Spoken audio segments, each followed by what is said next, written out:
Alright guys, what's going on?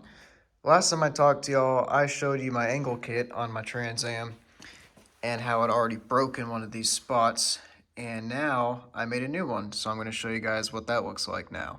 So these are the new control arms I just made. It's 1/4 inch thick. It's got 1/4 inch side bracing on it all the way around. It's MIG welded with heim joints. It's got a 5/8 heim here and a 3/4 inch heim there. They're fully adjustable front and back. So if you guys remember, this is what I showed you in the last video. That control arm right here was broken in this corner, and I just kind of braced it back together to get it to drive again. This whole thing was a pretty weak design. I just wanted to scrap it and go with something that I can actually trust to drive on the street now.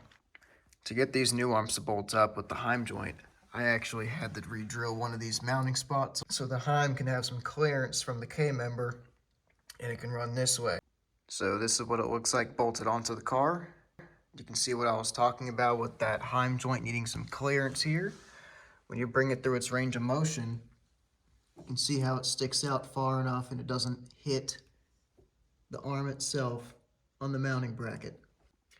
The arm's not tightened right now, but you can see by the design it'll have a good amount of clearance for that tire to come in.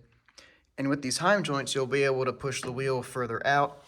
You can also adjust your caster with it if you move this one forward or backwards, and same with that side. So there's a couple things I realized when I had this old design set up that I don't really like anymore. And the first thing is this Mustang knuckle or spindle, whatever you want to call it. Obviously it's a different bolt pattern than what came on the Trans Am, and I have to use an adapter to get the stock GTA wheels to fit back on the car. Obviously the steering isn't dialed. You can see by those beautiful welds that it was kind of just Frankenstein together. Wasn't exactly doing a great job. And it also hits right where that Sharpie mark is, right there. I still want to keep the McPherson strut, but I also want to switch to a 5th generation Camaro design.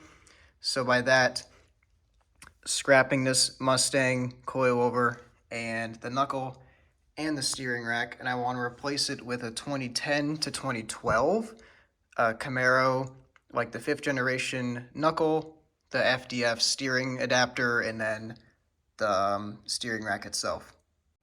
Now, the main reason why I'm doing that is also just because if you look at this adapter right here, you can see that it bolts onto the ball joint area and then the tie rod pickup point, and it relocates them down.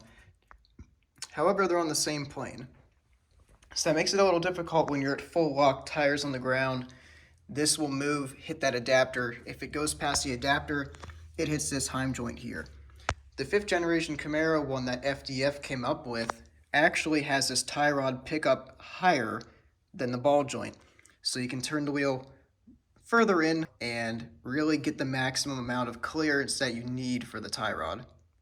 Keep in mind, I'm not an engineer. I'm just some dude working out of his garage for fun and just seeing what he can make. This steering rack is obviously not really mounted in a great place. There's just 2 bolts ramrodded into the K-member, and it's adjustable forward and backwards, but it's on a downward slope. So not exactly ideal. The steering shaft, you can kind of see I cut the end off of a Mustang one and just welded it onto the stock Trans Am one, which came out of an Astro van, so I have a solid U-joint instead of the rag joints. Alright boys, I know there's other angle kits for Mustangs that are designed much better than the Scotty adapter thing, but to me the whole purpose of this car is just to experiment and learn new things. So I just like to build my car and make mistakes along the way, because then you can learn from them and see what you can do differently next time. If you have any recommendations, feel free to drop them below. Anyways, make sure to leave a dislike and unsubscribe from the channel, and hope this video was helpful. Love you guys.